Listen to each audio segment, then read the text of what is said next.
Welcome, everyone, to another edition of Stepping Up to the Plate. Happy New Year to you and yours. Hoping that everything goes well. And we wish for peace, prosperity, and above all, good health for you and yours as you get ready for a new year, a new season of Stepping Up to the Plate. Unbelievable. So glad to be joined on the dais by my main man, Al Prizzuti. Al, happy to see you. Hope you and Judy had a nice New Year's and holiday. Yep, yeah. Fine. I hope you did too. Yeah, we did.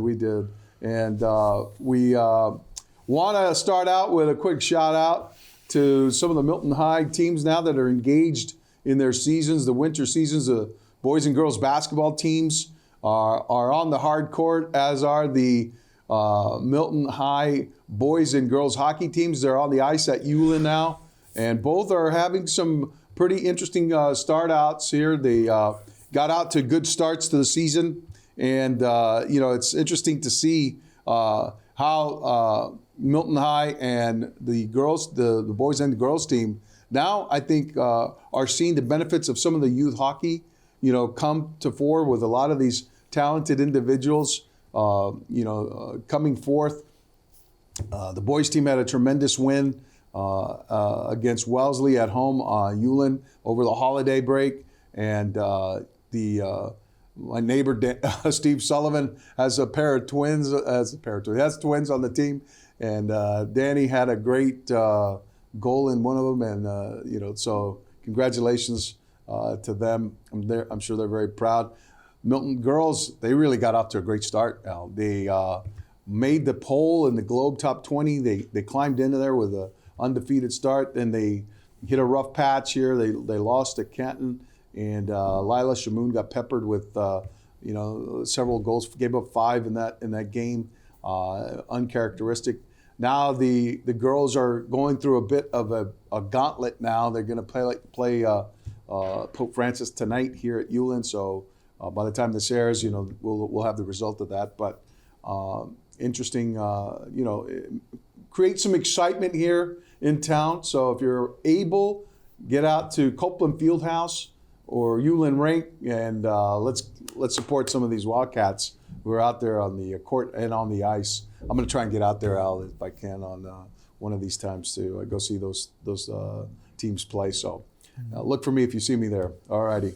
And so, Al, the big news that we turn our attention to, and having to do with the Red Sox, the hot stove, boy, they finally came through with a deal that, we thought was significant at first when they went out and got Lucas Giolito, to add to the rotation. A lot of money. Marginal ad, I thought. A lot of money for him. Yes. Yeah, indeed. He was 2-10 or something. But the second half last year. This came on the heels. 7 ERA. Yeah, this came on the heels of Yamamoto signing with who else? The Dodgers. The Dodgers get richer and they get stronger. And if they don't win the World Series this year, there ought to be a Senate investigation. If you look at it, Ohtani, Yamamoto, Soto, and the Red Sox got rid of Sale and they got Grissom. Von Grissom. Yeah, and that was the other thing that beat me to the punch. Red Sox finally dealing Chris Sale to the Atlanta Braves for cash considerations. So they're paying some of the freight on Chris Sale's contract in exchange for Von Grissom, who is up and coming player, one of their highly regarded prospects in the Braves organization. People at Fenway got a little glimpse of him last year in the series when the Braves came to town and did a number on the Red Sox. Well, he did a number with his bat. I mean, he's an average to below average defensive second baseman. Right. In the games but they're looking at him as a second baseman of the future. Yeah, well, he's present and future. He makes a lot of errors. So, I mean, he'll fit right in. Welcome to the Red Sox. So. He'll fit right in. But so those are the moves that they're making right now. Al, does this not smack of a small market move? They're not. It's small market mentality now. I mean, that we're looking at with, all these big generational, talented players, becoming available, and then coming to say, oh, well, we were interested in him. We had interest in it. Well, that's one thing to say that. It's another thing to actually get out there and bring the guy here. Well, this smacks a couple of things. One is long-term contracts don't work anymore. I mean, they never did. But I mean, to give somebody 7 or 8 years, especially a pitcher, is a joke. First of all, Sale came to the Red Sox with all kinds of warnings that the way he threw could cause a problem with his arm. On top of it, he got into a lot of stupid things that caused a problem. The guy, after the first 2 years, was ineffective pitcher. He wasn't even pitching. Right. So, I mean, spent a whole year out of the game. So you give somebody a long-term contract today, a pitcher, and you're just barking for trouble, especially if they're in their 30s. Right. And that's what Sale was, I mean, or is. And the Red Sox, as you say, are doing things that people just shake their head and say, who, and who. Right. And everybody else is picking up, or the Dodgers especially, or the Yankees. The Yankees continue to attract ball players that'll help the team immediately. The Red Sox are getting what Chaim Bloom got fired for. It's guys that can fill the really. I mean, this is the flotsam and jetsam of other teams' rosters. Yeah, really. I mean, you know. I mean, they pick up a guy who was put on waivers from the Kansas City Royals. Yeah, I saw Why that. did he go? Why did they put him on waivers? Because they added Hunter Renfroe. Well, what they want to do is they want to get as many arms there as possible, and then figure out who's going to be a middle or a late reliever. I mean, their starting pitching still is suspect. You know what? And their batting order from 1 through 9 is suspect. Yeah. I mean, they gave up a pretty good ball player, a hitter, in Verdugo to the Yankees. And if you look at it, they didn't re-sign Justin Turner. Well, they didn't re-sign Justin Turner, and they got Dunn, who, I mean, you know what? People are just going to wait and see what happens with this team, and if they come in, 4th or 5th, this will be their 3rd of the. And I thought this was a huge faux pas too. The other night on NESN, I was watching the Bruins, and we'll talk to them. We'll talk about them in a sec, but. The Red Sox had a promotional ad about their spring training sales ticket. And who was narrating it? It was Chris Sale. Yeah. He's like, things are going to be different this year. They sure are. I will say this about Chris Sale, though. He never shied away from what he did with the Sox. I mean, when they interviewed him and talked to him, he was accountable, Al. He was. Yeah. And, he seems like a decent guy. Yeah. And look at. I'm sure his heart was in the right place. And he's really better off in the National League than he would be in the American League anyways. Yeah. So, and he might have a good year. He's a 3 now, maybe. And with the Braves, that's all they need, huh? He may have to bat, Al. Well, I don't think that'll bother him. I mean, he is what he is. I mean, Shaughnessy said it best, I mean, in his article. I mean, he didn't, it was kind of funny in a way because everybody said, oh, it was Sale that won the game. And Shaughnessy said it was the guy that's now the GM who panicked and couldn't pitch. Yeah. Yeah. So think about that. I mean, come on. Now, the Red Sox, are not a team that people are now looking at saying, oh, I can't wait. The hot stove league is ice cold. Yes. Yes. And that's a real problem. Yeah. Because at one point, even with the Bruins and the Celtics, in the midst of their season, the hot stove league, always in Boston, was a big deal. Well, how about the winter carnival that they're going to have in Springfield a year ago? Chaim Bloom and John Henry Harriman gets booed. No. They got booed. What do you think is going to happen this year when Breslow shows up? Okay, we've dealt Chris Sale, we got rid of Verdugo. But who did you bring in? No. How come you weren't more aggressive in going after? They brought guys in that might, and that's a big word, might be okay. The other kid that they brought in, he can hit for sure. O'Neill. Yeah. He can hit, but he's Hunter Renfroe. He'll hit 30 home runs. He'll strike out 175 times. You had that guy. And so I look at it and I say, you know what? You had that guy and you traded him for They don't spark any interest for me at all. For Bradley. Yeah. Well, this is the revolution now. Yeah. The Red Sox have become the revolution here in New England. Unbelievable. Well, so as we watch that play out, and we're watching the Patriots and that long ongoing saga. I'm sick of it, to be honest with you. It seems like they're just playing out the string now, but they're still playing. for the most part. Why they even have Belichick on a show or in an after-game interview, because he doesn't say anything. He's not going to say anything. And they keep asking him, what's the deal with you? What's the deal? But when he says, look, all I worry about is the Jets. I owe it to my team to do the best job I can possibly do against the Jets. I don't care about 5 years ago. I don't care about the future. I care about the Jets. He says it. Yeah. And you could almost write the script before you ask him a question. Totally. So what do you suppose he's going to say at game's end, at season's end, when he's posed the same question? He'll say, last year was last year. It's not my call. Last year was last year. No, he'll just say, no, it's not my call. I'll talk to Kraft, and that's it. Right. That's what I thought he would say last week. But you see, to ask the question now is stupid, because he's got a game. He's got his ammunition to say what he wants to say every game until the end of the season. At the end of the season, the game becomes Kraft. Yeah.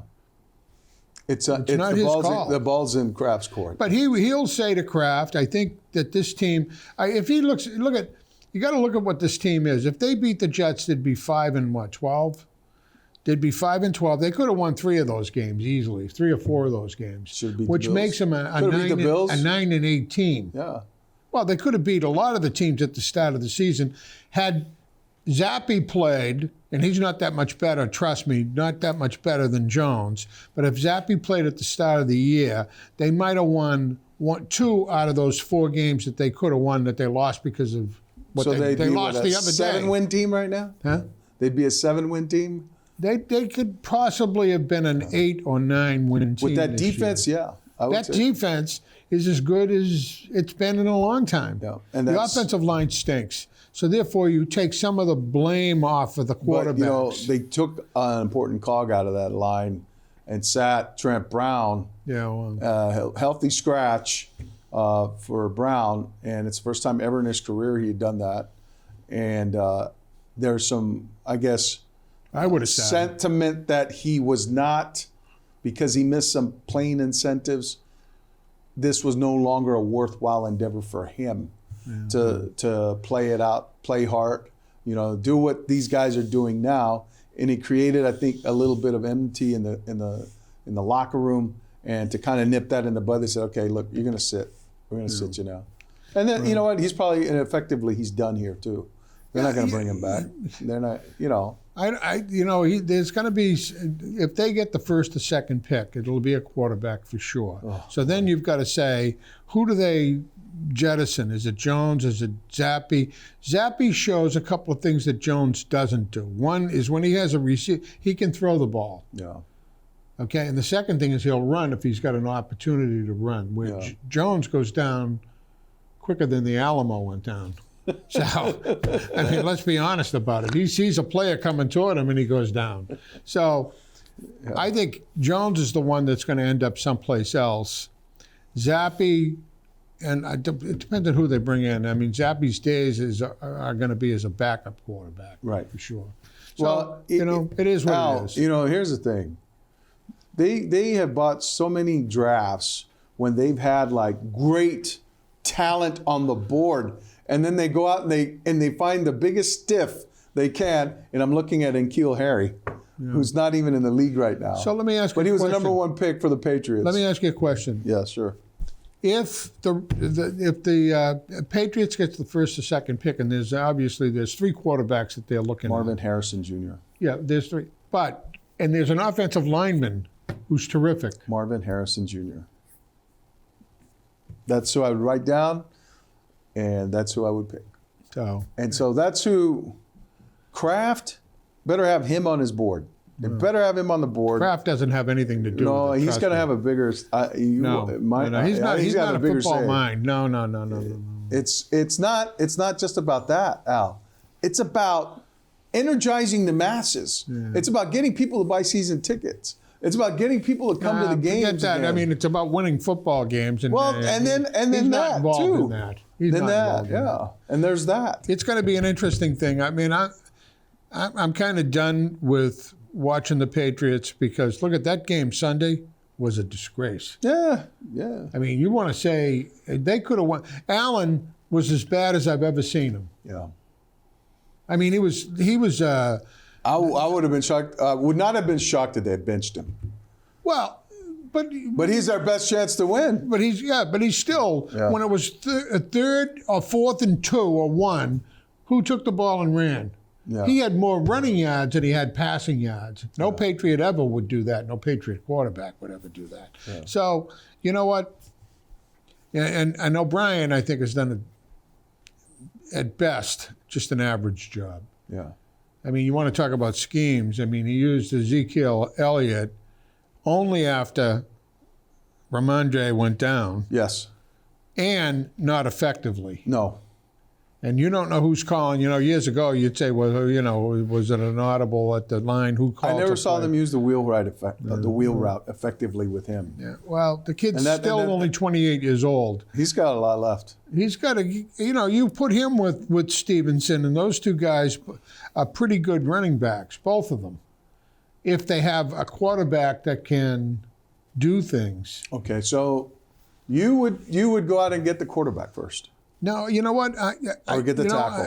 I don't know. When I look at this and I say their offensive line is clearly 30 to 40% of the problem with the quarterback. Yeah. I mean, the kids. I mean, they're running all over the place to get away from guys chasing them. Right. Now, there's no way that you can drop back. So you need a mobile quarterback. Well, that's what I'm saying. There's no way that you can drop back. The days of a quarterback playing under center on a pass play are long gone. Now there's a kid that's a quarterback that's kind of come into it who can run. He's skinny, though. He's not really big. I can't think of his name, but I saw some film of him. I don't think that's the type of guy that the Patriots have always been a drop back. I mean, Brady was a drop back guy. Yeah. Jones was supposedly a drop back guy. Jones just can't throw. So, hey, you know what? They're done, and I think the conversation for us has got to go either to the Celtics and the Bruins. Well, for sure, and last night both were on the road, the Bruins in Columbus and the Celtics in Oklahoma City. It went well for the Bruins. Well, let's start with the Celtics because I was going to transition there, but it didn't for the Celtics. And Celtics came back big time. Yes. They were down by 20. If you take a look at the differences between Jaylen Brown and Jason Tatum. Jason Tatum, if you looked at the stats last night, is a clear example of who's the better player. Tatum, they both played 38 minutes or something like that, within a minute of each other. Tatum had double the points. He led the team in rebounds and assists. Yeah. So if you look at that, the kid is an all-around player. Now, he can sometimes take a bad shot. Yeah. I think we all understand that, but so can Jaylen Brown. Yeah. But he gets more rebounds than Porzingis. But Porzingis, though, was the guy who led the team and had a unbelievable three-pointer. Yeah. His toe was straddling the line. Yeah, but you know what? So if that goes down as a three-pointer, now it's a different ballgame. Well, a little different. It's a different ballgame. White played a great game. He still plays a good game. He got cut over his brother. He got a hockey cut. And you know what? I love him because he, like a hockey player, showed the toughness, come back out, He's a player. And I think all-star. Hayward had a bad game last night.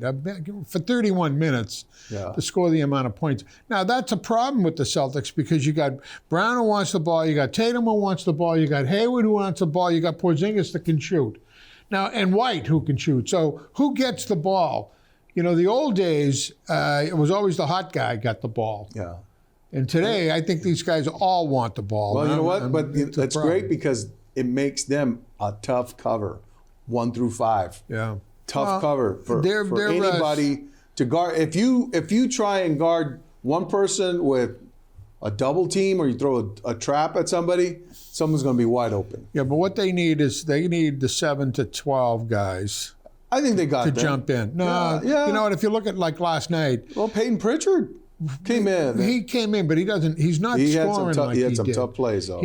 So if you look at it and say, okay, all of these guys, and Horford's not playing the minutes. But Al, you don't need 7 to 12 to be your top scorers. No, but what you need is when 1 through 6 somebody gets into a foul situation in the first half. All right. Okay? Sam you got to be Hauser? able to put a Sam guy Hauser's in there. come in and Well, and you give got to it have a guy who comes Peyton in. Pritchard's come in and given him minutes? Well, they're giving you minutes, but And they're he not scored. scoring. He scored. Yeah, he scored. Pritchard's been off compared to last year. Well, but he scored. Yeah. I've seen games where he is like. He didn't lit it score up. last night. All right. And then you got. Horford didn't score. Horford. But none of those guys, if you look at it, the only guys who scored were Tatum, Brown, Porzingis, and White. How many guys is that? 4.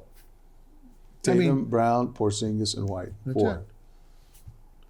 And they lost the game. But a majority, they're scoring the majority of the points. No, I understand that, but I mean, 2 guys who scored over 60. But it is a team, and when they win, they get guys coming in that gets 12 and 14 points, 6th, 7th players, bonus. It's a bonus, and that's a big plus. Yeah. But and then just on a seg with time left on the Bruins. Bruins have been lucky that they've won 4 straight games. Okay, after losing 4 straight, they didn't lose 4 straight because. The stupid rule in the NHL where you tie, you get a point, and they did get, out of the 8 possible points, they got 2. Right. So they lost 6 points on that. And Losing I was at the game against the Minnesota team, and they should have won that game. Okay, but when I say they should have won that game, they're playing at home. It was 3-3. They're losing. At the end of every period, you hold your breath. Because they can't get out of the zone. They can't. Now, last night... They closed that game out. Well, yeah, but last night, just look at it. There's only one player on that team that was over 50% on the draw, and that was Charlie Coyle. Merkelov was 10%. 10. And the other guys, Zaka and all in the 20s, you're not going to win. If you're in the zone and you need to get a draw, that's where Bergeron was the best at 60%. Yeah. And I think what's happening is they came out, they needed the break, and they come out, and to their credit, they're checking better. Yeah. That's all they're doing is checking better. Is that all it took, Al? Well, for this team, working, I'll tell you, Oscar Steen is all over the ice. Yes. Trent Frederick is... How about the line that he came up with, that third line, with Frederick centering... Trent Frederick was their 19th first-round pick, at one time. This kid is a Bruin. He is what you'd call a Bruin. He hits... Yeah. He can now. They always said hopefully he could score. He was a baseball player at one in St. Louis. He's an athlete. Yeah. And I like the way he plays. I like the way he engages. I like Zaka. I think Charlie Coyle's been the best consistent player. Strong on the puck. Every time he's on the puck, man. You're not getting them off. Marchand just misses Bergeron. I mean, he's not the player. I mean, he's all over the ice. He's a great player. He sees things. He's tough to defense against. Who was it that win they had at home? Was it against the Red Wings, I believe? When he triggered that by going behind the guy and but that's what Marchand does. Yeah. So he contributes when he doesn't score. Yeah. And Pasternak is doing things that he didn't do in years past. He's hitting, for one thing. Yeah. And he's playing back. He's become a better two-way player. He's a dynamic player to play again. I don't know how teams cover him because he can do things. Yeah. And he gets the puck. He releases the puck as quick as anybody. Now, Danton Heinen scored a goal last night that was terrific. I mean, he tabled that. He went up top and got a nice pass. Yeah. And Van Riemsdyk is a steal. Yes. This kid, when he's in front of the net, he was the second tip in He's on unbelievable. that play. Yeah. And that's where he belongs. And that was a good... Shattenkirk finally has now got 5 or 6 goals. He's on fire. He was somebody DeBrusk that they is caught in fire. Well, DeBrusk, here's DeBrusk. He's all over the ice, too. He's a great skater. Yes. Okay? They need him to score, okay? Because you can't just have Pasternak. You need Marchand to pick it up on terms of goal scoring, okay? And if DeBrusk can do that, and Charlie Coyle has been pretty good, and Trent Frederick now, when he's trailing, yeah, he gets an opening. He puts it in. He's a pretty good player. That was a beautiful goal on his part. Oh yeah, great goal. Great goal. And I'm not as much a Linus Ullmann fan as I am a Swayman fan. Yeah. And I think he had a so-so on the first or second goal. I forget which one it was, but Linus Ullmark. yeah. Ullmark. What did I say? Ullman? Yeah, you're Ullmark. combining them. Yeah. Hampus has played better the last few games. Yeah. And I thought he had a bad start, and God knows when Forbett's going to come back. I don't know if he is going to come back. Merkelov got a high ratings from everybody, even though he hasn't done much. He hasn't scored. He hit the post the other night. That kid will be scoring before long. He'll be scoring. He went to Ohio State too, you know. And so did Lorei and all his buddies. They were all there. Yeah. They came down to watch the game, and Lorei got a cut and leaking all over the place. Busted in the mouth, lost a tooth. Well, Al, college football season is drawing to a close here. We've got the matchup, Michigan Wolverines, #1 in the nation versus #2 Washington. Knocked out my Longhorns. Both games were epic games, Al. I don't know if you got to watch any of them. I did, yeah. The Rose Bowl was unbelievable. The thing that stood out to me was Michigan's ability to control the line of scrimmage. That's a nasty offensive line. Good team. Very good team. They had a good running back. They had some good quarterback, good receivers. I'll tell you though, Washington, unbelievable. My Longhorns had them on the ropes, Al. All right? The Longhorns were right there knocking on the door. Quinn Ewers threw a beautiful pass to Adonai Mitchell in the corner. And I got to tip my cap to their defensive back because he goes up and he swats the ball away. He leapt over the receiver, swats it away, and ball game for the Washington Huskies, who are now going to the College Football Playoff Championship game Monday in Houston. And I thought, oh, what an opportunity lost for the Longhorns because they would have been playing in Houston, Al, for the championship, and they would have had home field. They would have had home field. Do you know that Houston has the biggest alumni base at the University of Texas that's in Houston? Is that right? Yeah, it's the biggest. And so that would have been the toughest ticket ever. People would have been scalping. But who do you like, Al? Washington or Michigan? No, I like Michigan. I just think. I like Washington. Yeah, a lot of people do, but here's why. I like the receivers.